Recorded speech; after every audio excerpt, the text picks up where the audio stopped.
Assalamualaikum sahabatku yang beriman. Kita tahu bahwa bangsa Yahudi biasa juga disebut Bani Israel. Julukan ini disematkan oleh Nabi Yakub alaihi salam, yang artinya kekasih Allah. Julukan tersebutlah yang membuat bangsa Yahudi merasa derajatnya lebih tinggi daripada bangsa-bangsa lainnya. Hal ini membuat bangsa Yahudi kadang meremehkan bangsa lainnya. Selain itu, bangsa ini juga dikenal memiliki sifat yang suka membangkang, bahkan dengan tidak segan membuat syariat di luar ajaran Nabi. Berikut 3 janji Allah kepada bangsa Yahudi. Tonton video ini hingga akhir dan simak penjelasannya.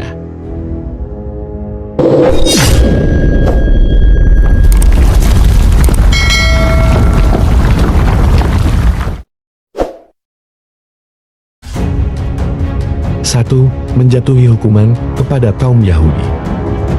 Sikap yang paling menonjol dari kaum Yahudi adalah pembangkang dan suka membuat kerusakan di muka bumi. Janji Allah Subhanahu wa Ta'ala ini sesuai firman-Nya dalam Al-Quran. Dan kami tetapkan Bani Israel dalam kitab itu.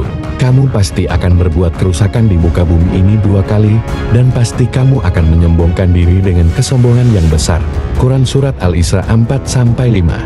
Saat kaum Yahudi melakukan kerusakan pertama, ayat ini turun. Kemudian datanglah hamba-hamba Allah Subhanahu wa Ta'ala untuk menghancurkan kaum Yahudi ini. Mereka diusir sampai bercerai-berai di seluruh penjuru dunia. Saat kepemimpinan Umar bin Khattab, seluruh kaum Yahudi diusir dari tanah Palestina dan negeri Syam. Mereka semua hancur dan tidak lagi membuat kerusakan.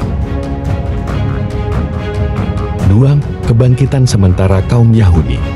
Selanjutnya, janji kedua Allah Subhanahu wa Ta'ala kepada kaum Yahudi adalah kebangkitan dan kejayaan mereka. Setelah mengalami kehancuran dan bercerai-berai, Allah Azza wa Jalla menjanjikan hari kebangkitan serta kejayaan kembali bagi kaum Yahudi. Allah Subhanahu wa Ta'ala memberikan kesempatan kepada kaum Yahudi untuk mengalahkan orang-orang yang telah mengusir mereka dahulu. Bisa dilihat kaum Yahudi yang kini menduduki kembali tanah Palestina dan Syam. Ini sesuai firman Allah Subhanahu wa Ta'ala dalam Al-Quran. Kemudian kami berikan kepadamu giliran untuk mengalahkan mereka kembali, dan kami membantumu dengan harta, kekayaan, dan anak-anak keturunan, dan kami jadikan kamu kelompok yang besar. Quran Surat Al-Isra ayat 6. Janji kedua Allah Subhanahu wa Ta'ala ini sudah terpenuhi. Buktinya, kemajuan ekonomi dan politik kaum Yahudi sangat luar biasa, namun mereka kembali menyombongkan diri dan kembali membuat kerusakan di muka bumi. Nyaris seluruh kekuatan militer negara barat mendukung Yahudi, tapi janji Allah yang ke-1 dan kedua kini sudah terjadi.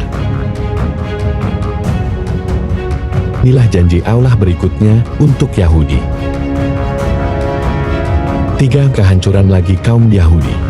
Allah Subhanahu wa Ta'ala berfirman, "Jika kamu berbuat baik bagi dirimu sendiri, dan jika kamu berbuat jahat, maka kejahatan itu bagi dirimu sendiri, dan apabila datang saat hukuman bagi kejahatan."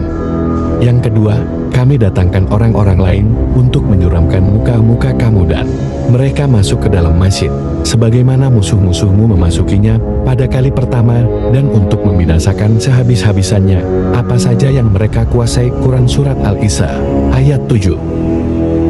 Dari ayat ini orang-orang Yahudi akan merasakan kembali kehancuran mereka, seperti janji pertama Allah Subhanahu wa Ta'ala. Insya Allah, kesengsaraan rakyat Palestina atas kezaliman Zionis Israel yang juga dikenal Zionis itu segera berakhir. Wahai sahabatku yang beriman, itulah 3 janji Allah untuk kaum Yahudi. Kalau kamu punya pertanyaan atau saran, jangan ragu untuk menuliskannya di kolom komentar di bawah. Kami selalu senang mendengar dari kalian. Dengan izin Allah, kita akhiri video ini. Semoga isi video ini bermanfaat bagi kalian. Jika ada kesalahan atau kekurangan, mari kita tingkatkan bersama. Wassalamualaikum warahmatullahi wabarakatuh.